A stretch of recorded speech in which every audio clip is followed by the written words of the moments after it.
السلام عليكم ورحمة الله وبركاته. إن الحمد لله نحمده ونستعينه ونستغفره ونؤمن به ونتوكل عليه ونشهد أن لا إله إلا الله الحي القيوم لا تأخذه سنة ولا نوم ونشهد أن سيدنا حبيبنا ومولانا محمد الذي أرسله بالحق بشيرا ونذيرا وداعيا إلى الله بإذنه وسراجا منيرا. أما بعد فقد قال الله سبحانه وتعالى في كلامه المجيد: فأعوذ بالله من الشيطان الرجيم. بسم الله الرحمن الرحيم. ورفعنا لك ذكرك. وقال الله سبحانه وتعالى: إن الله وملائكته يصلون على النبي يا أيها الذين آمنوا صلوا عليه وسلموا تسليما.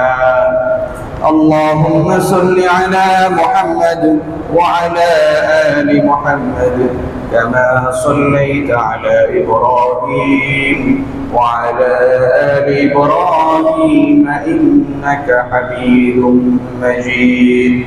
اللهم بارك على محمد وعلى آل محمد كما باركت على إبراهيم وعلى آل إبراهيم إنك حميد مجيد. রব্বুল আলামিনের আরশে আজিম দরবারের প্রতি, মহামনিবের প্রতি অবনত মস্তকে সকল পূজা করছি। সকলে বলি আলহামদুলিল্লাহ। জীবনের আদর্শ, পরিবারের আদর্শ, রাষ্ট্রের রাষ্ট্রনায়ক হিসেবে যিনি সকলের কাছে আদর্শ, সেই মহামানব, সকল নবীদের সর্দার মুহাম্মদুর রাসূলুল্লাহ সাল্লাল্লাহু আলাইহি ওয়াসাল্লাম। আমরা গত জুমায় সিরাতুন নবী এর ধারাবাহিক আলোচনা শুরু করেছি। আজকের জুমায় ইনশাআল্লাহ আমরা আলোচনা করব মুহাম্মদুর রাসূলুল্লাহ সাল্লাল্লাহু আলাইহি ওয়াসাল্লাম এর মর্যাদা, আল্লাহ রাব্বুল আলামিন তাকে কি মর্যাদা দিয়েছেন, এই পৃথিবীতে তিনি কত বড় মর্যাদার অধিকারী। আল্লাহ তাআলা পবিত্র কোরআনের সূরা ইনশিরাহ আলান নাশরাহ সেখানে উল্লেখ করেছেন, ওয়ারাফা'না লাকা যিকরাক, আমি আপনার স্মরণকে সমুন্নত করেছি। সুবহানাল্লাহ। আল্লাহ তাআলা অন্য কোন নবীকে এভাবে বলেন নাই, কিন্তু আমাদের নবী মুহাম্মদুর রাসূলুল্লাহ সাল্লাল্লাহু আলাইহি ওয়াসাল্লামকে আল্লাহ তাআলা এভাবেই সম্বোধন করে বলেছেন, ওয়ারাফা'না লাকা যিকরাক, আপনার স্মরণকে, লোকেরা আপনাকে বেশি বেশি কি করবে? স্মরণ করবে। এই যে একটু আগে আযান হলো, এই আযানের মধ্যে যেরকম মুয়াজ্জিন সাহেব আশহাদু আল্লা ইলাহা ইল্লাল্লাহ বলছেন, আল্লাহর সাক্ষী দিয়েছেন, তেমনি ভাবে আরো একটা সাক্ষী দিয়েছেন, সেটা কি? আশহাদু আন্না মুহাম্মাদুর রাসূলুল্লাহ, যে আমি সাক্ষ্য দিচ্ছি মুহাম্মদ সাল্লাল্লাহু আলাইহি ওয়াসাল্লাম হচ্ছেন কি? আল্লাহর রাসূল। এভাবে প্রতিনিয়তই সারা বিশ্বব্যাপী লক্ষ লক্ষ মসজিদে রব্বুল আলামিন এমন একটা নির্দেশনা দিয়ে দিয়েছেন, এমন একটা সুন্নাহ জারি করেছেন, সারা পৃথিবীর সকল মুসলমান সকল মসজিদে এক স্বরে এক বাক্যে সবাই এই কালিমার স্বীকৃতি দিয়ে থাকে যে মুহাম্মদ সাল্লাল্লাহু আলাইহি ওয়াসাল্লাম হচ্ছেন আল্লাহর রাসূল। সুবহানাল্লাহ। রাসূলুল্লাহ সাল্লাল্লাহু আলাইহি ওয়াসাল্লামের মর্যাদা আল্লাহ তাআলা বিভিন্ন ভাবে সমুন্নত করেছেন। আমরা প্রতিনিয়ত এই নামাজের মধ্যে কি করি? তাশাহুদে যখন আমরা বসি, প্রতি 2 রাকাত পর পর, প্রতি 2 রাকাতের পরেই আমরা কি করি? তাশাহুদ পড়ি। আবার প্রত্যেক নামাজের শেষে, শেষ বৈঠকে বসেও আমরা কি করি? রাসূলের প্রতি দরুদ পড়ি। এমনকি পবিত্র জুমার দিনে রাসূল করিম সাল্লাল্লাহু আলাইহি ওয়াসাল্লামের প্রতি দরুদ পড়া, বেশি বেশি দরুদ পড়ার প্রতি কি করা হয়েছে? উৎসাহিত করা হয়েছে। সুবহানাল্লাহ। জুমার দিন হলে আপনারা বেশি বেশি কি পড়বেন? রাসূলের প্রতি দরুদ পড়বেন। এই দরুদ যদি আপনি পড়েন, কল্যাণটা আপনার বেশি হবে। কি হবে? আল্লাহ তো তার রাসূলকে কি করেছেন? সম্মানিত করেছেন। তার প্রতি পৃথিবীর সকল রহমত, দয়া, ভালোবাসা দিয়ে তিনি সম্মানিত করেছেন, রহম করেছেন। কিন্তু আপনি এই দোয়া যখন করবেন সাল্লাল্লাহু আলাইহি ওয়াসাল্লাম অথবা আল্লাহুম্মা সাল্লি আলা মুহাম্মাদ, যে কোনো বাক্য দিয়েই আপনি যদি রাসূলের প্রতি দরুদ পড়েন, রাসূল করিম সাল্লাল্লাহু আলাইহি ওয়াসাল্লাম ঘোষণা করছেন, মান সাল্লা আলাইয়া সালাতান সাল্লাল্লাহু আলাইহি আশারা। কেউ যদি আমার প্রতি একবার দরুদ পড়ে, আল্লাহ রাব্বুল আলামিন তার প্রতি 10 বার রহমত নাযিল করে দেন। তো আমরা যদি চাই একটু ভালো থাকতে, কি ভালো থাকতে, আরামে থাকতে, শান্তিতে থাকতে, আল্লাহ আমার প্রতি রহম করুক, আমার উপরে শান্তি আসুক, আমার পরিবারে শান্তি আসুক, মনে শান্তি আসুক, বেশি বেশি কি পড়বো আমরা? সাল্লাল্লাহু আলাইহি ওয়াসাল্লাম, আল্লাহুম্মা সাল্লি আলা মুহাম্মাদ। বেশি বেশি পড়বেন, দেখবেন আপনার জীবন রহমতে বরকতে ভরপুর হয়ে যাবে, আপনার সংসারে বরকত আসবে। তো এরকম একজন নবীকে আল্লাহ তাআলা এত মর্যাদা দিয়েছেন, যার আগমন যখন হয়েছিল, যার আগমনের পূর্বে তার মা আমেনা তিনি স্বপ্নে দেখলেন যে তার গর্ভ থেকে একটা আলোক ছটা বের হচ্ছে। সে আলোক ছটা সারা পৃথিবীকে কি করছে? আলোকিত করছে। এমন একজন মানুষ, এমন একজন মহামানব পৃথিবীতে আসবেন, এমন একজন রাসূল পৃথিবীতে আসবেন, যার আগমনের বার্তা দেওয়ার জন্য যত রাসূল আছেন সবাই কি করেছেন? ভবিষ্যৎবাণী করে গেছেন যে এরপরে আমার পরে কি একজন আসতেছেন, যার ওয়েলকামিং বার্তাটা পূর্বের রাসূলরাও কি করেছেন? বারবার দিয়ে গিয়েছেন। সম্মানিত হাজিরিন, তো এইভাবে আল্লাহ রাব্বুল আলামিন তার রাসূলকে কি করেছেন? আমাদের জন্য মডেল করেছেন, আমাদের জন্য আদর্শ করেছেন এবং তাকে মর্যাদার এত বড় শিখরে আরোহণ করেছেন। তিনি রাসূল করিম সাল্লাল্লাহু আলাইহি ওয়াসাল্লামকে একটা বিশেষ হাউস দিয়েছেন, যেটা আমরা প্রায় বেশিরভাগ মানুষই যে সূরাটা আমরা মুখস্থ করেছি, ইন্না আতাইনাকাল কাউসার, নিশ্চয় আমি আপনাকে কি করেছি? কাউসার দান করেছি। এটা একটা বেহেশতের হাউস, যেই হাউসের পানি যদি কেউ পান করে তার আর সারা জীবন আর পিপাসা লাগবে না। সুবহানাল্লাহ। কিয়ামতের দিন, কঠিন মুসিবতের দিনে, যখন আর কোনো কি থাকবে না, আসার কোনো জায়গা থাকবে না, যেখানে সূর্যগুলো কি মানুষের মাথার কাছাকাছি চলে আসবে, জমিন উত্তপ্ত হয়ে যাবে, আরশে আজিমের ছায়া ছাড়া আর কোনো কি ছায়া সেদিন থাকবে না। এরকম একটা দিনে যদি আল্লাহ রাসূল আমাকে কি করে? হাউজে কাউসারের পানি আমাকে যদি একটু পান করার সুযোগ দান করে, এর চেয়ে সৌভাগ্য আর কি হতে পারে? রাসূল করিম সাল্লাল্লাহু আলাইহি ওয়াসাল্লামই হবেন সেই সময় প্রথম কি সুপারিশকারী।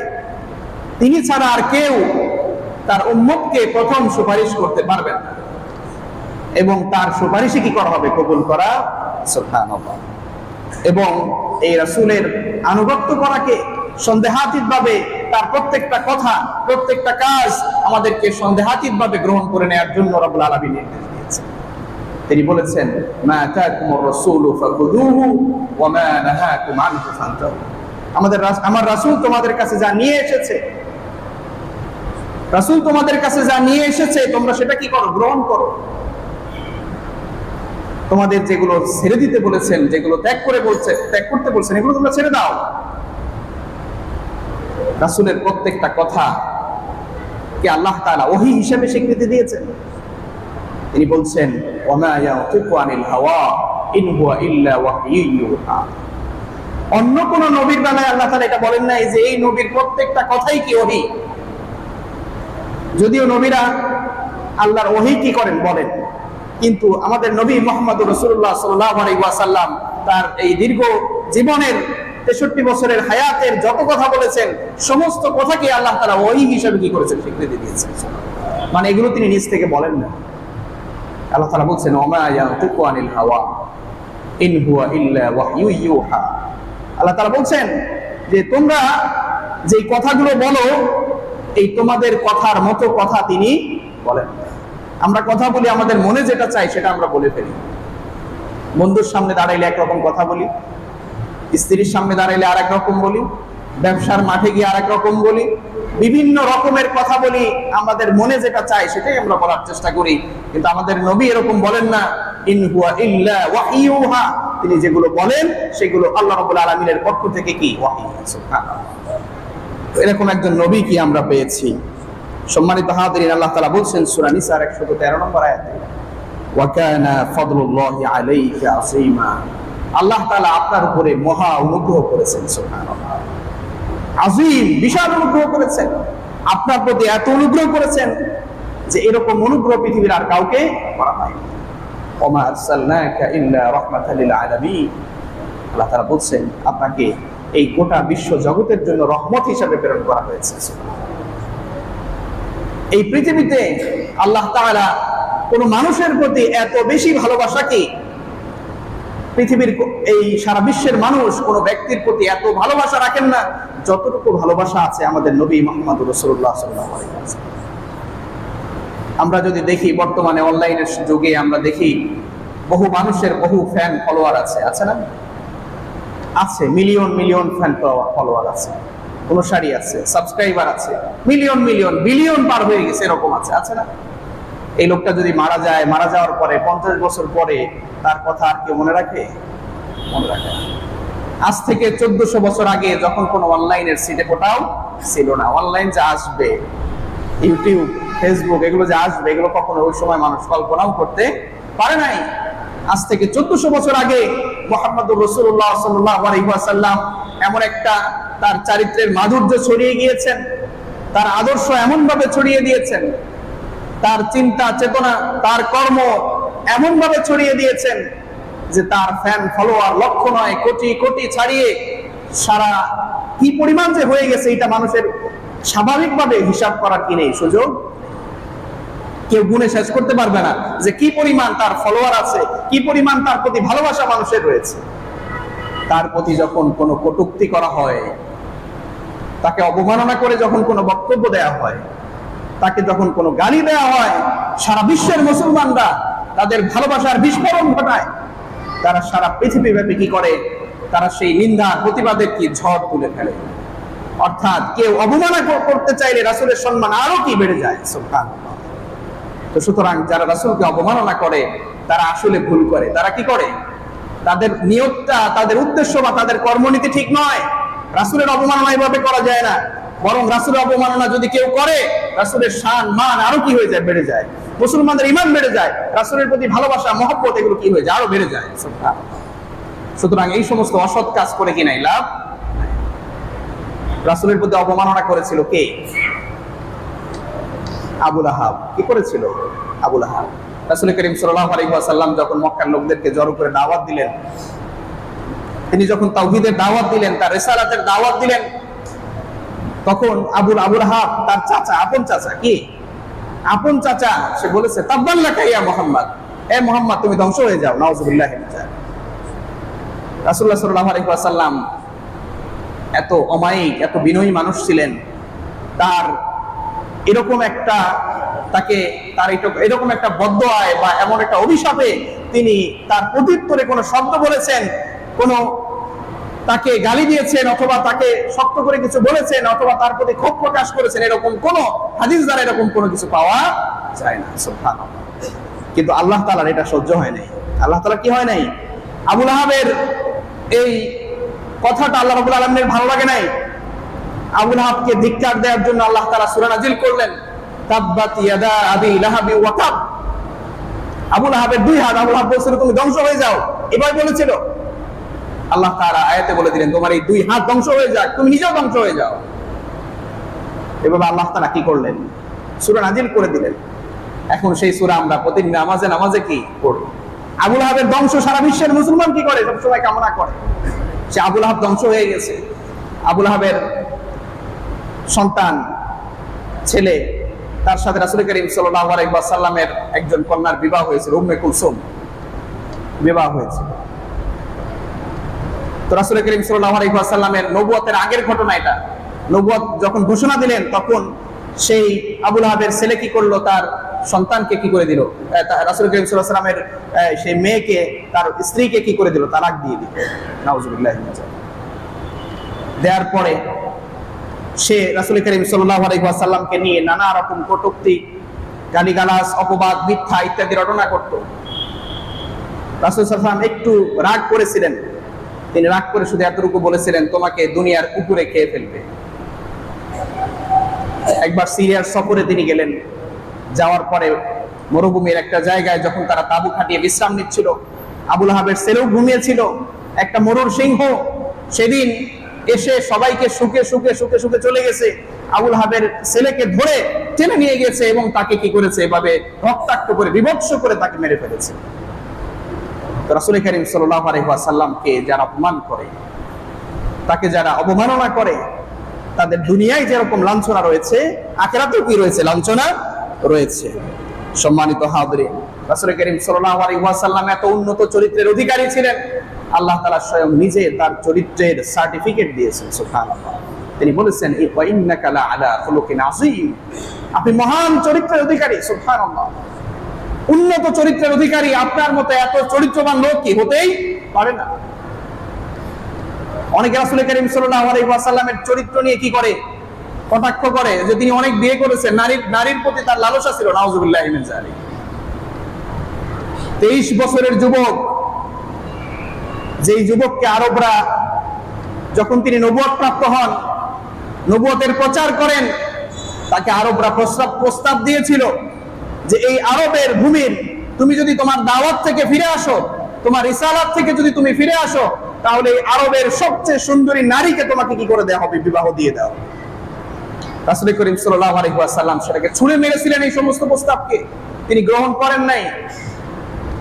এমনকি তার যখন টকবকে যৌবন, 23 বছরের বয়স, তখন তিনি 40 বছরের রমণী খাদিজা রাদিয়াল্লাহু তাআলা আনহাকে বিবাহ করেছিলেন। এরকম একজন নবীকে তার চরিত্রের প্রতি কটাক্ষ করা, তাকে নারী নবী বলা, নিঃসন্দেহে এগুলো শয়তানের দোসর ছাড়া আর কিছুই হতে পারে না। সুতরাং সম্মানিত হাজিরিন, এই নবীর শান মান উন্নত করার জন্য সবসময় কি করতে হবে, আমাদের চেষ্টা থাকতে হবে। নবীর মর্যাদা বাড়ে এমন কাজ করতে হবে, নবীর আদর্শ আমাদের ধারণ করতে হবে। সম্মানিত হাজিরিন, এভাবে রাসূল করিম সাল্লাল্লাহু আলাইহি ওয়াসাল্লামের বিভিন্ন হাদিস থেকে তার মর্যাদার বিভিন্ন কথা পাওয়া যায়। যেমন তার ব্যাপারে হাদিসে এসেছে, সহিহ সুনান তিরমিজি হাদিসে এসে তিনি বলছেন, আনা আউয়ালুন নাসি খুরুজান ইযা বুইসু, আমি প্রথম ব্যক্তি হব যিনি কিয়ামতের দিন সর্বপ্রথম কি হব, মানুষ হিসেবে উত্থিত হব। কিয়ামতের দিন সর্বপ্রথম জাগ্রত হবে কে, মুহাম্মদুর রাসূলুল্লাহ সাল্লাল্লাহু আলাইহি ওয়াসাল্লাম। এবং আমি কি করব, সেদিন মানুষ যখন ভীত সন্ত্রস্ত অবস্থায় থাকবে, তারা যখন দেখবে যেরকম ভূমিকম্প, ঝড় তুফান শুরু হয়ে গেলে যেরকম একটা আতঙ্ক ছড়িয়ে যায়, মানুষের কোনো আশার আলো থাকে না, কিয়ামতের দিন এরকম ভয়াবহ সময়ে, ভয়াবহ অবস্থার মধ্যে সর্বপ্রথম সুসংবাদের ঘোষণা দিবেন কে, মুহাম্মদুর রাসূলুল্লাহ সাল্লাল্লাহু আলাইহি ওয়াসাল্লাম। এবং তিনি কিয়ামতের দিন আল্লাহ রাব্বুল আলামিনের প্রশংসার পতাকাধারী হবেন। প্রশংসার পতাকা নিয়ে তিনি কি করবেন, উত্থিত হবেন। সুবহানাল্লাহ। এভাবে তিনি বলছেন, আনা আকরামু ওয়ালাদি ইবনে আদম, আমি আদম সন্তান, অর্থাৎ আদম আলাইহিস সালাতু ওয়াস সালামের শুরু থেকে একদম কিয়ামত পর্যন্ত যত মানুষ এই পৃথিবীতে আসবে, আমি এই সমস্ত মানুষের মধ্যে আদম সন্তান হিসাবে সবচেয়ে সম্মানিত আদম সন্তান। সুবহানাল্লাহ। ওয়ালা ফাখর, আর আমি এটা নিয়ে কোনো গর্ব করি না, আমার এতে কোনো গর্ব নাই, আমার এতে কোনো অহংকার নেই, আমি এই সম্মান নিয়ে কি করি না, গর্ব করি না। আমাকে আল্লাহ তাআলা এত সম্মান দিয়েছেন। আনা সাইয়্যিদু ওয়ালাদু ইবনে আদম ইয়াউমাল কিয়ামা, রাসূল করিম সাল্লাল্লাহু আলাইহি ওয়াসাল্লাম বলছেন, কিয়ামতের দিন আমি আদম সন্তানদের নেতা হিসেবে দাঁড়াবো। সুবহানাল্লাহ। শুধু নবী নয়, সমস্ত মানুষের কি নেতা হিসাবে সেদিন কি কিয়ামতের দিন আল্লাহ তাআলা দাঁড়াবেন, এবং কবর থেকে তিনি প্রথম উত্থিত হবেন, এবং তিনি প্রথম সুপারিশকারী হবেন, এবং তার সুপারিশ কি করা হবে, কবুল করা হবে। সহিহ মুসলিমের হাদিসে এসেছে এভাবে, তাকে ভালোবাসা, তাকে আপন করে নেয়া, তার প্রতি শ্রদ্ধা, মর্যাদার দিক থেকে পৃথিবীর সকল কিছুর চেয়ে তাকে মর্যাদা দেওয়া হয়েছে। আল্লাহ তাআলা বলছেন সূরা তাওবার 24 নম্বর আয়াতে, কুল ইন কানা আবাউকুম ওয়া আবনাউকুম ওয়া ইখওয়ানুকুম ওয়া আজওয়াজুকুম ওয়া আশিরাতুকুম ওয়া আমওয়ালিন ইকতারাফতুমুহা। আল্লাহ তাআলা বলছেন যে হে রাসূল আপনি বলে দিন যে তোমাদের পিতা দাদা, তোমাদের সন্তান নাতিপুতি যারা আছে, তোমাদের ভাই বোন, তোমাদের স্ত্রী পুত্র, তোমাদের আত্মীয় স্বজন যারা আছে, তোমাদের ধন সম্পদ, যেই ধন সম্পদকে আঁকড়ে রাখার জন্য তোমরা এত বেশি পরিশ্রম করো, এই সমস্ত ধন সম্পদ এবং তোমাদের ব্যবসা বাণিজ্য যা আছে, যেগুলো তোমরা হারাইলে খুব দুশ্চিন্তায় পড়ে যাও, এরকম সবকিছু তোমাদের সকল আত্মীয় স্বজন ধন সম্পদ এই সব কিছুর চেয়ে কি হতে হবে? আল্লাহ এবং তার রাসূল, আল্লাহু ওয়া রাসূলুহু ওয়া জিহাদুন ফি সাবিলিল্লাহ, এটা এই তিনটা জিনিস আল্লাহ এবং তার রাসূল এবং আল্লাহর পথে সংগ্রাম করা, এটা সবচেয়ে বেশি কি হতে হবে? প্রিয় হতে হবে। এটা যদি প্রিয় না হয়, যদি পিতা রাসূলের চেয়ে আমি আমার পিতাকে বেশি মর্যাদা দিতে থাকি, রাসূলের কথা চেয়ে তার আদর্শের চেয়ে আমার সন্তানকে বেশি গুরুত্ব দিয়ে থাকি, আমার ব্যবসাকে গুরুত্ব দিয়ে থাকি, আল্লাহর পথে জিহাদ করাকে, আল্লাহর পথে চলাকে আমি যদি আমার আত্মীয় স্বজনের চেয়ে আল্লাহ রাসূলের চেয়ে এগুলোকে বেশি গুরুত্ব দিয়ে থাকি, আল্লাহ তাআলা বলছেন তাহলে তোমরা ফাতারাব্বাসু, তোমরা অপেক্ষা করতে থাকো, আল্লাহর ফয়সালা তোমাদের প্রতি আসবে, আল্লাহর ফয়সালার জন্য তোমরা অপেক্ষা করতে থাকো। আল্লাহু লা ইয়াহদিল কওমাল ফাসিকিন। আর এরা এই কাজগুলো যারা করে এরা হলো ফাসিকি, যারা নাকি আল্লাহ রাসূলের চেয়ে তাদের আত্মীয় স্বজন, পরিবার পরিজন, ধন সম্পদ ইত্যাদিকে বেশি গুরুত্ব দিয়ে থাকে, এদেরকে আল্লাহ তাআলা ফাসিক বলছেন। আল্লাহু লা ইয়াহদিল কওমাল ফাসিকিন। আল্লাহ তাআলা এই সমস্ত ফাসিকদের কি করে না? হেদায়েত দেন না। যারা রাসূলকে থেকে অন্যদিকে বেশি গুরুত্ব দিবে তাদেরকে আল্লাহ তাআলা যেমন ফাসিক বলছেন এবং তাদেরকে বলছেন এদের কপালে হেদায়েত নাই, এরা আসলে হেদায়েতের কি হয় না? সৌভাগ্যের অধিকারী হবে না। আমাদের রাসূল মুহাম্মদ রাসূলুল্লাহ সাল্লাল্লাহু আলাইহি ওয়াসাল্লাম, তাকে বলা হচ্ছে তিনি হচ্ছে কি? তাকে আল্লাহ তাআলা যেরকম কোরআন দিয়েছেন তেমনি ভাবে এই গোটা কোরআনটাই হচ্ছে রাসূল সাল্লাল্লাহু আলাইহি ওয়াসাল্লামের জীবন। অর্থাৎ তিনি শুধু মানুষকে বলে গেছেন বিষয়টা এমন নয়, কোরআনের যেই কথাগুলো, যেই বক্তব্যগুলো তিনি মানুষের কাছে পৌঁছেছেন, আল্লাহ রাব্বুল আলামিনের যেই বাণীগুলো তিনি মানুষের কাছে পৌঁছেছেন, তার প্রত্যেকটা কথা, প্রত্যেকটা বাণী এগুলো তার জীবনে আমল করে কি করে গেছেন, দেখিয়ে দিয়েছেন। সুবহানাল্লাহ। পৃথিবীতে এরকম মানুষ পাওয়া যাবে না, এরকম রাসূল পাওয়া যাবে না যিনি তার প্রত্যেকটা জিনিসই কি করেছেন? হুবহু বাস্তবায়ন করে গেছেন। সুবহানাল্লাহ। এমনকি আল্লাহ তাআলা তার নবীর সামনে কথা বলা, উচ্চ স্বরে কথা বলা এগুলো নিষেধ করেছেন। আল্লাহর কাছে এগুলো পছন্দ হয় নাই। যখন সাহাবায়ে কেরামদের নিয়ে রাসূল করিম সাল্লাল্লাহু আলাইহি ওয়াসাল্লাম একটা বিশেষ মিটিং এ বসলেন যে অমুক সম্প্রদায়ের একটা কি করতে হবে, তাদের মাঝে একজন গোত্রপতি, একটা লিডার নির্বাচন করা লাগবে, কাকে নির্বাচন করা যায় এটা নিয়ে যখন সাহাবায়ে কেরামদের নিয়ে বসলেন, তখন কোন কোন সাহাবায়ে কেরাম, বড় বড় সাহাবায়ে কেরাম, তারা রাসূলের কথার মধ্য দিয়ে আর বিভিন্ন রকমের কথা বলতেছিলেন। তারা কেউ কেউ একটু উচ্চ স্বরে কথা বলছিলেন যে না অমুককে এই গুণ তার আছে, তাকে নেতা বানানো যায়। কেউ বলছিলেন না এটার কারণে নেতা বানানো যায়। মানে রাসূলের সামনে এমন ভাবে কথা বলছিলেন, কোন মিটিং এ সভাপতির সামনে যখন সবাই মানে বিভিন্ন রকমের কথা বলতে থাকে তখন কিন্তু ওই মিটিং এর সৌন্দর্য থাকে না। দেখেন আল্লাহ তাআলা আমাদের এই সৌন্দর্য শেখাচ্ছেন যে একটা মিটিং এ যখন তোমরা মিটিং করবে, এই মিটিং এ একটা স্বাভাবিক সুন্দর পরিবেশ কিভাবে ধরে রাখতে হয়। তো আর রাসূলের সামনে তোমরা বসা অবস্থায় এরকম ভাবে কথা বলছো, এটা রাসূল আল্লাহ রাব্বুল আলামিনের কাছে কি হয় নাই? পছন্দ হয় নাই। আল্লাহ তাআলা আয়াত নাযিল করে দিলেন সূরা হুজুরাতের 2 থেকে 3 নম্বর আয়াতে আল্লাহ তাআলা বলছেন, ইয়া আইয়ুহাল্লাযীনা আমানু লা তারফাউ আসওয়াতাকুম ফাওকা সাওতিন নবী। হে ঈমানদারগণ, তোমরা রাসূলের কথার উপর দিয়ে তোমাদের কথাকে কি করো না? উঁচু করো না। এবং তিনি আরো গাইডলাইন দিচ্ছেন, ওয়ালা তাজহারু লাহু বিল কাওলি কাজাহরি বা'দিকুম বা'দা। তোমরা একে অপরের সাথে যেরকম কথা বলো, নবীর সামনে এইভাবে কখনোই কথা বলবে না। নবীকে কথা বলার সময় তোমরা ওভাবে সম্মান দিয়ে কথা বলবে, তার সামনে কথা বলার সময় তোমরা উঁচু স্বরে কথা বলবে না। এই জন্য এই হাদিস থেকে একটা শিক্ষা আছে আমাদের জন্য। কোরআনের এই আয়াতগুলো, কোরআনের প্রত্যেকটা আয়াত প্রত্যেক যুগেই কি আছে, এটার ফলাফল আছে বা এটার প্রয়োগ আছে। এখনো যদি নবীর কথার কোথাও আলোচনা হয়, হাদিসের কোনো দর্শ হয়, রাসূলের কোনো বক্তব্য কারো সামনে পেশ করা হয় যে না আপনি যেই কাজ করছেন রাসূল করিম সাল্লাল্লাহু আলাইহি ওয়াসাল্লাম এভাবে করতে বলেননি, তিনি এইভাবে শিখিয়েছেন, রাসূলের কথা যখন কারো সামনে এভাবে উপস্থাপন করা হয়, আমাদের উচিত সেটাকে কি করা? সুন্দরভাবে রিসিভ করা, সেখানে নিজের জ্ঞানের উদ্ধত্ত সেখানে প্রকাশ করা উচিত নয়। আপনি অনেক মহাজ্ঞানী হতে পারেন, কিন্তু যখন রাসূলের হাদিস আপনার সামনে একটা শোনানো হলো, শোনার পরে আপনার দায়িত্ব হলো কি করা? নীরবে এটাকে শোনা, এটার প্রতি একটা সম্মান শ্রদ্ধা আগে দেখানো। এরপরে আপনি কি বলবেন সেটা আপনি বুঝিয়ে বলেন। আপনি হয়তো বড় আলেম, আপনি বুঝিয়ে বলেন, কোনো অসুবিধা নেই। কিন্তু আপনি রাসূলের হাদিস শোনার পরে গরম হয়ে যাবেন, তুমি বেশি জানো আমার চেয়ে, বেশি হাদিস পড়েছো, এরকম নানা রকম উদ্ধতপনা আমাদের সামনে কি দেখা যায়, আমরা বিভিন্ন সময় দেখি। আল্লাহ তাআলা আমাদের হেদায়েতের বুঝদান করুন, আমিন। সম্মানিত হাজরিন, তো এইভাবে এই আয়াত নাজিল হওয়ার পরে সাহাবায়ে কেরাম ভরকে গেলেন, তাদের ভিতরে ভয় ঢুকে গেল যে না জানি আল্লাহ তাআলার গজব কি হয়, এখনই নাজিল হয়ে যায়। তারা তখন এমন ফিসফিস করে কথা বলতেছিল যে তাদের কথা রাসূলের কান পর্যন্ত কি যাচ্ছিল। দেখেন রাসূলের প্রতি শ্রদ্ধা ভালোবাসা তাদের কেমন ছিল।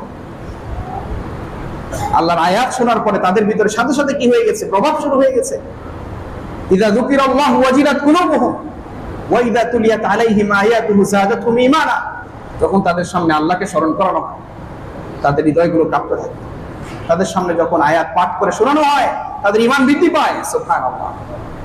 তো এই বৈশিষ্ট্য হচ্ছে রাসূলের সাহাবীদের বৈশিষ্ট্য। এই বৈশিষ্ট্য হতে হবে প্রত্যেক ঈমানদারের কি বৈশিষ্ট্য। এটা আল্লাহ তাআলা ঈমানদারদের বৈশিষ্ট্য হিসাবে কি করেছেন? উল্লেখ করেছেন। আল্লাহ তাআলা তার নবীকে এত সম্মান দিয়েছেন। পবিত্র কোরআনে, গোটা কোরআন খুঁজলে আপনি কোথাও পাবেন না যেখানে বলা হয়েছে ইয়া মুহাম্মদ,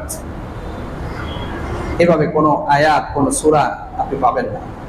নবীকে সরাসরি আল্লাহ তাআলা নাম ধরে সম্বোধন করে কোনো নির্দেশনা দিয়েছেন, এরকম কোনো সূরা পাবেন না, আপনি কোনো আয়াত পাবেন না। আপনি বহু আয়াত পাবেন, ইয়া ইব্রাহিম, ইয়া মূসা, ইয়া হারুন, এরকম কি বিভিন্ন নবীদের নাম ধরে আল্লাহ তাআলা কি করেছেন? বিভিন্ন নির্দেশনা, ইনস্ট্রাকশন দিয়েছেন। কিন্তু আমাদের নবীকে আল্লাহ তাআলা এত পছন্দ করতেন যে তার নাম ধরে কি করেন নাই, কখনো সম্বোধন করেন নাই। সুবহানাল্লাহ। সেই নবীর প্রতি অপমাননা করার ক্ষেত্রে একটু সচেতন হওয়া দরকার।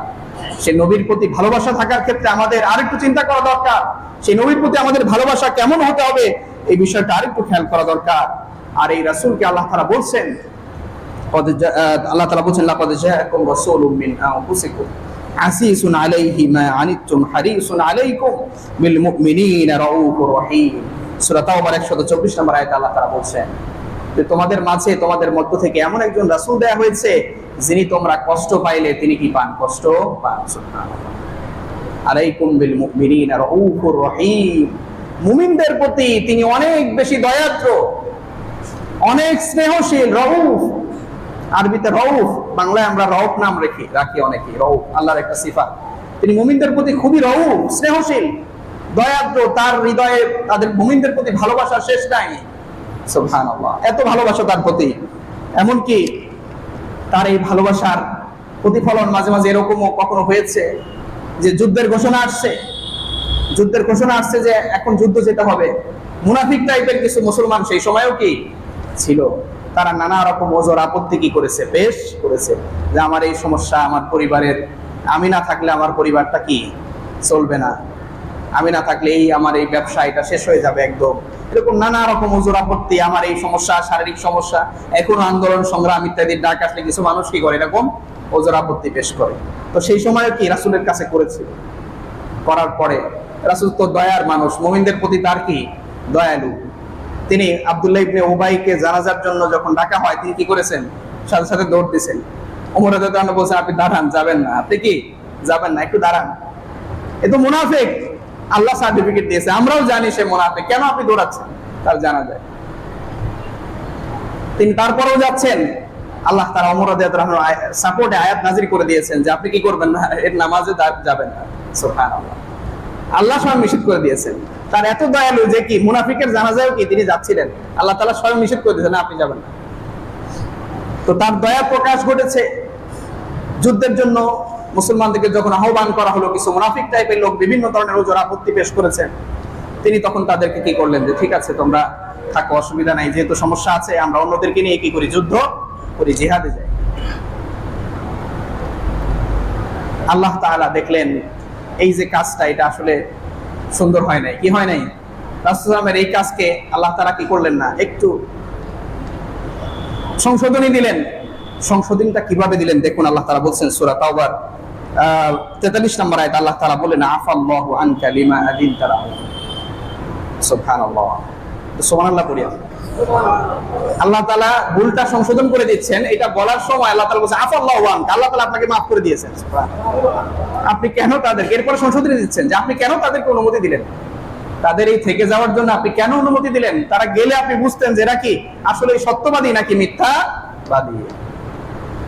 আল্লাহ তাআলা এই সংশোধন দেওয়ার আগে বলেন আল্লাহ আপনাকে মাফ করে দিয়েছেন। সুবহানাল্লাহ। দেখেন আল্লাহ তাআলা তার হাবিবকে এত বেশি সম্মান দিয়েছেন, তার প্রতি ভালোবাসা আমাদের কেমন থাকা উচিত, এবং তিনি সর্বপ্রথম জান্নাতি হবেন। সুবহানাল্লাহ। জান্নাতের দরজা মুহাম্মদ রাসূলুল্লাহ সাল্লাল্লাহু আলাইহি ওয়াসাল্লামের উপস্থিতি ছাড়া কি করা হবে না, খোলা হবে না। তিনি যখন জান্নাতের দরজার সামনে দাঁড়াবেন, জান্নাতের ওই দরজার যিনি প্রহরী ফেরেশতা তিনি তাকে দাঁড় করাবেন, আপনি কে বলুন। তখন তিনি বলবেন যে মান আনতা ফাকুলু মুহাম্মদ।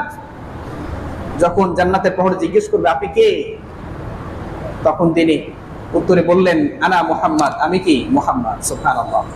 তখন জান্নাতের প্রহরী বলবে ফায়াকুলু বিকা উমিরতু লা আফতাহু লি আহাদিন ক্বাবলাক, যে আমাকে আদেশ দেওয়া হয়েছে আপনি না আসা পর্যন্ত এই গেটের দরজা খোলা যাবে না। সুবহানাল্লাহ। জান্নাতের ফেরেশতাদের বক্তব্য। সুবহানাল্লাহ। তো এভাবে আমাদের নবী মুহাম্মদ রাসূলুল্লাহ সাল্লাল্লাহু আলাইহি ওয়াসাল্লামকে আল্লাহ রাব্বুল আলামিন এত বেশি কি করেছেন, সম্মানিত করেছেন। তাকে মাকামে মাহমুদ দান করা হয়েছে, প্রশংসনীয় স্থান, জান্নাতের একটা সর্বোচ্চ স্থান মাকামে মাহমুদ, যে ব্যাপারে আল্লাহ তাআলা বলেন ওয়ামিনাল লাইলি ফাতাহাজ্জাদ বিহি নাফিলাতান লাকা আসা আইয়াবআসাকা রাব্বুকা মাকামান মাহমুদা। সুবহানাল্লাহ। যে আপনি রাতের কিছু অংশ কি করেন, দাঁড়ান, নামাজে দাঁড়ান, তেলাওয়াত করেন, হ্যাঁ সেই সময় আপনি নামাজ পড়েন বা আল্লাহকে ডাকেন, আর এই কাজের বিনিময়ে আল্লাহ তাআলা আপনাকে কি করবেন, মাকামে মাহমুদ দান করবেন। সুবহানাল্লাহ। এজন্য আমাদের নবী তাহাজ্জুদের নামাজ সাধারণত ছাড়তেন না, তিনি তাহাজ্জুদের নামাজ ছাড়তেন না। আল্লাহ তাআলা তাকে এই কাজের বিনিময়ে কি দান করেছেন, মাকামে মাহমুদ দান করেছেন। এবং আমরা যে আযান পড়ি বা আমরা যে আযান যখন শুনি তখন কি করতে হয়, আযানের জবাব দিতে হয়। এটা দেয়াটা কি সুন্নাহ বা ওয়াজিব, বিভিন্ন রকম বক্তব্য আছে। তো আযানের জবাব দেওয়া উচিত। তো এই আযানের জবাবের ভিতরে একটা দোয়া করতে বলা হয়েছে। রাসূল করিম সাল্লাল্লাহু আলাইহি ওয়াসাল্লাম বলেছেন সাল্লাল্লাহু আলাইহি আল ওয়াসিলা ফা ইন্নাহা মানজিলাতুন ফিল জান্নাহ। আমার জন্য তোমরা ওসিলা কামনা করো, কি করো, ওসিলার দোয়া করো, আল্লাহর কাছে ওসিলা চাও। কারণ এই ওসিলাটা হচ্ছে কি মানজিলাতুন ফিল জান্নাহ, জান্নাতের একটা মঞ্জিল। সুবহানাল্লাহ। তো এইজন্য আমরা রব্বা হাদিহি দাওয়াতাল ওয়াসিলাতাল ফাদিলা আমরা পড়ি না, ওয়াসিলা, এই যেখানে ওসিলা শব্দটা আছে।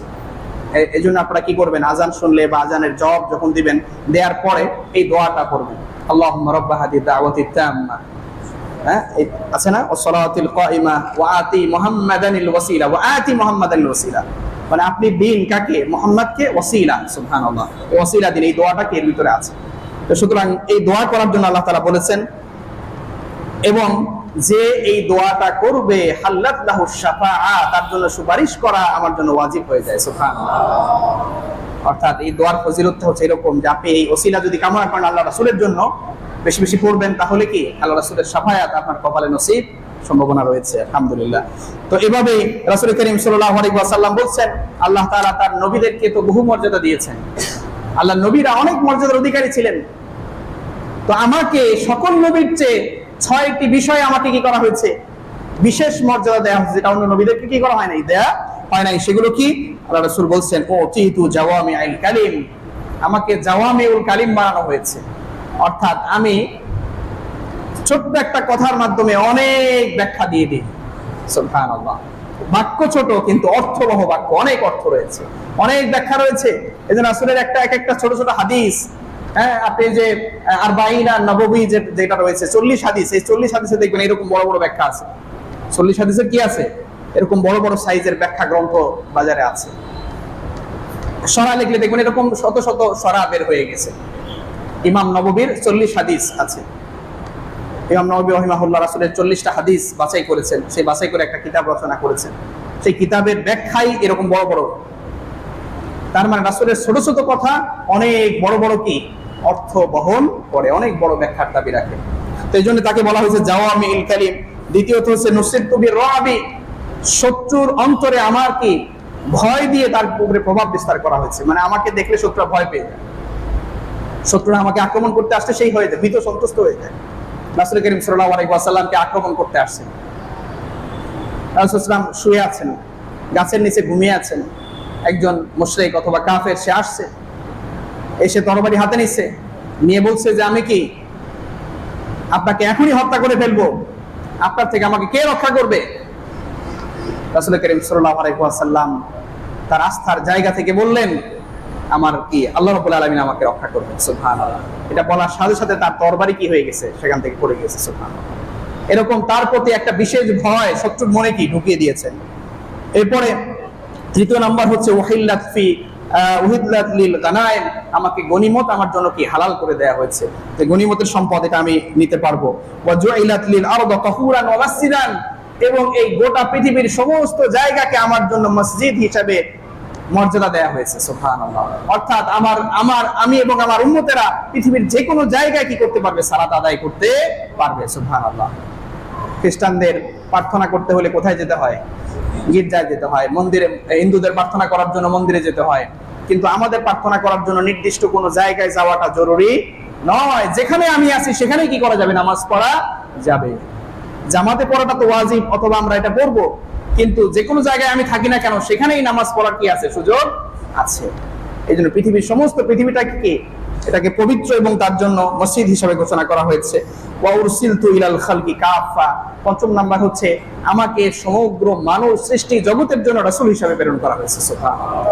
বিভিন্ন নবীদেরকে তার গোত্রের জন্য কি রাসূল হিসেবে প্রেরণ করা হয়েছে, কিন্তু আমাকে কি সমস্ত মানব মণ্ডলীর জন্য কি করা হয়েছে, রাসূল হিসেবে প্রেরণ করা হয়েছে। ষষ্ঠ নাম্বার হচ্ছে ওয়া খুতিমা ফিন নাবিয়্যুন, এবং ফিন নাবিয়্যিন, আমাকে সমস্ত নবীদের আশাকে আমার দ্বারা কি করে দেওয়া হয়েছে, বন্ধ করে দেওয়া হয়েছে। আমার পরে আর কোন নবী আসবেন না। সুবহানাল্লাহ। তো এইভাবে রাসূল করিম সাল্লাল্লাহু আলাইহি ওয়াসাল্লামকে স্পেশালি 6টি মর্যাদা কি আল্লাহ তাআলা দিয়েছেন, এবং তাকে আমাদের জীবনের জন্য অনুকরণীয় আদর্শ হিসাবে কি করেছেন, ঘোষণা করেছেন। আল্লাহ তাআলা বলছেন, লাকাদ কানা লাকুম ফি রাসূলিল্লাহি উসওয়াতুন হাসানা লিমান কানা ইয়ারজুল্লাহা ওয়াল ইয়াউমিল আখিরা ওয়া যাকারাল্লাহা কাসীরা। আল্লাহ তাআলা বলছেন, তোমাদের জন্য তোমাদের জীবনের সর্বোত্তম সর্বশ্রেষ্ঠ আদর্শ মডেল হচ্ছে মুহাম্মদুর রাসূলুল্লাহ সাল্লাল্লাহু আলাইহি ওয়াসাল্লাম। আর এই আদর্শ তাদের জন্য যারা কি করে, যারা আল্লাহ রাব্বুল আলামিনের সাথে দেখা করতে চায়, আল্লাহর সাক্ষাৎ চায়, যারা আল্লাহকে ভালোবাসে, যারা আখিরাতে কি মুক্তি পেতে চায়, যারা আল্লাহকে স্মরণ করতে চায়, তাদের জন্য মুহাম্মদুর রাসূলুল্লাহ সাল্লাল্লাহু আলাইহি ওয়াসাল্লাম হচ্ছেন কি সর্বশ্রেষ্ঠ আদর্শ। সুবহানাল্লাহ। অবশ্য বড়ই দুঃখজনক ব্যাপার, আমাদের সন্তানদের মডেল আদর্শ বিভিন্ন রকমের মডেল আমরা দেখতে পাই। আমরা বিভিন্ন রকমের আদর্শ মডেল কি করে নেই, খুঁজে নেই। বিভিন্ন রকমের, কেউ হয়তো নায়ককে মডেল বানিয়ে নিয়েছে, কেউ মডেল বানিয়ে নিয়েছে খেলোয়াড়কে, কেউ মডেল বানিয়ে নিয়েছে বিভিন্ন রকমের প্রতিষ্ঠিত কোনো ব্যক্তিকে। এরকম নানা রকম মডেল দিয়ে আমরা আমাদের জীবনটাকে কি সাজিয়ে নিয়েছি। তাদের মতো হওয়ার চেষ্টা করি, যে অমুক ক্রিকেটার তার মতো হতে হবে, অমুক ব্যবসায়ী তার মতো হতে হবে, অমুকে সে এটা করেছে তার মতো হতে হবে। এরকম নানা রকম মডেল দিয়ে আমাদের জীবনে কি টার্গেট ঠিক করে নেই। আমার সন্তানকে সেভাবে গড়ে তুলি, তাকে চাই যে অমুকের মতো সে ডাক্তার হবে, অমুকের মতো ইঞ্জিনিয়ার হবে, এরকম। কিন্তু মুহাম্মদুর রাসূলুল্লাহ সাল্লাল্লাহু আলাইহি ওয়াসাল্লামের মতো হবে, তার মতো করে গড়ে তোলার জন্য তাকে আমরা সেই ছোটবেলা থেকে সেই নার্সিংটা দেই না, সেভাবে গড়ে তোলার জন্য সেই চেষ্টাটা আমরা করি না। সম্মানিত হাজিরিন, যতক্ষণ পর্যন্ত আমাদের নবী মুহাম্মদ রাসূলুল্লাহ সাল্লাল্লাহু আলাইহি ওয়াসাল্লামকে জীবনের মডেল হিসেবে গ্রহণ করে না নিব, ততক্ষণ পর্যন্ত আমরা প্রকৃত উম্মত হতে পারবো না। রাসূলের শাফাআত আমাদের কপালে জুটবে না। আমি দুনিয়াতে বহু মডেল অনুসরণ করে চলি, কিন্তু রাসূলকে আমি আমার জীবনের মডেল হিসেবে মানি না, আমার পরিবারের আদর্শ হিসেবে মানি না, আমি আমার সমাজের মডেল হিসেবে মানি না, আমার রাষ্ট্রের মডেল হিসেবে মানি না, আমার অর্থনীতির মডেল হিসেবে মানি না, আমি পররাষ্ট্রনীতির মডেল হিসেবেও মানি না, আমি সমাজের মডেল হিসেবেও কি মানি না। কিভাবে আমি রাসূলের শাফায়াত পাবো? আমি মারা যাওয়ার পরে আমাকে কি করা হয়? অফি মিল্লাতি রাসূলিল্লাহ বলে কি করা হয়, দেয়া হয়। কিন্তু আসলেই আমার জীবনটা কি মিল্লাতে রাসূলের উপরে ছিল? মরার সময় আমার লাশটা যখন কবরে রাখা হয় তখন কি বলা হয়? মিল্লাতি রাসূলিল্লাহ, রাসূলের মিল্লাতের উপরে কি তাকে রেখে দিলাম। অথচ সারা জীবন রাসূলের মিল্লাতের বিরোধিতা পড়ে গেছে। আল্লাহ তাআলা এদেরকে সঠিক বুঝ দান করুন। আমাদের জীবনে রাসূল করিম সাল্লাল্লাহু আলাইহি ওয়াসাল্লামকে জীবনের প্রকৃত আদর্শ হিসাবে গ্রহণ করে নিন। সম্মানিত হাজিরিন, এভাবে রাসূল করিম সাল্লাল্লাহু আলাইহি ওয়াসাল্লামকে এমন শরিয়া দেওয়া হয়েছে যে শরিয়াতটা হচ্ছে কমপ্লিট শরিয়া, এবং এটা হচ্ছে সর্বশেষ পূর্ণাঙ্গ কি একটি দিন। আল্লাহ তাআলা বলেন, আল ইয়াউমা আকমালতু লাকুম দীনাকুম ওয়া আতমামতু আলাইকুম নি'মাতি ওয়া রাদিতু লাকুমুল ইসলাম দীনা। আল্লাহ তাআলা বলেন, আমি আজকে বিদায় হজের ভাষণের আগ দিয়ে বা সেই সময়ের ঘটনা আল্লাহ তাআলা আয়াত নাজিল করে দিলেন যে আজকে আমি আমার দ্বীনকে কি করে দিলাম, পূর্ণ করে দিলাম। সুবহানাল্লাহ, আমার নেয়ামত দিয়ে আপনাকে ভরপুর করে দিলাম। ইসলামকে দিয়ে আমি এখন কি সন্তুষ্ট, আপনাকে ইসলাম দিয়ে কি আমি সন্তুষ্ট। আর এখন লোকেরা ইসলাম বাদ দিয়ে অন্য কিছু খোঁজে। ওমাই ইয়াবতাগি গায়রাল ইসলামি দীনান ফালাই ইউকবাল মিনহু ওয়া হুয়া ফিল আখিরাতি মিনাল খাসিরিন। যারা ইসলাম ছাড়া অন্য কোনো কিছুকে জীবনের মডেল হিসাবে, আদর্শ হিসাবে গ্রহণ করে নেবে, ফালাই ইউকবাল মিনহু, এটা আল্লাহর কাছে কখনোই গ্রহণ করা হবে না, কখনোই এটা আল্লাহর কাছে অ্যাকসেপ্ট হবে না। ওয়া হুয়া ফিল আখিরাতি মিনাল খাসিরিন, সে আখিরাতে ক্ষতিগ্রস্তদের কাতারে কি দাঁড়িয়ে যাবে। সম্মানিত হাজিরিন, তাই আসুন আমাদের জীবনের প্রকৃত মডেল হিসাবে আমাদের নবী মুহাম্মদুর রাসূলুল্লাহ সাল্লাল্লাহু আলাইহি ওয়াসাল্লামকে ধারণ করি। তাকে আল্লাহ তাআলা তার এই দিনকে এবং তাকে এই গোটা বিশ্বের উপরে সকল দিনের উপরে বিজয়ী দিন হিসাবে কি তিনি এই বিজয়ী দিন হিসাবে প্রতিষ্ঠা করেছেন এবং বিজয়ী দিন হিসাবে তিনি দান করেছেন। সূরা ফাতির 28 নম্বর আয়াত যদি আপনারা তেলাওয়াত করেন, সেখানে দেখবেন আল্লাহ তাআলা বলেন, ওয়াল্লাযী আরসালা রাসূলাহু বিল হুদা ওয়া দীনিল হাক্কি লিইয়ুযহিরাহু আলাদ দীনি কুল্লি ওয়ালাউ কারিহাল মুশরিকুন। আল্লাহ তাআলা বলেন যে তিনি তার রাসূলকে দ্বীনে হক, হুদা হেদায়েত এবং কি দ্বীনে হক, দ্বীনে হক মানে কি সত্য সঠিক দিন, মানে এরপরে আর সঠিক কি হতে পারে না, এরকম দ্বীনে হক এবং হেদায়েত, অর্থাৎ এই রাসূলকে তিনি দিয়েছেন হেদায়েত এবং দ্বীনে হক।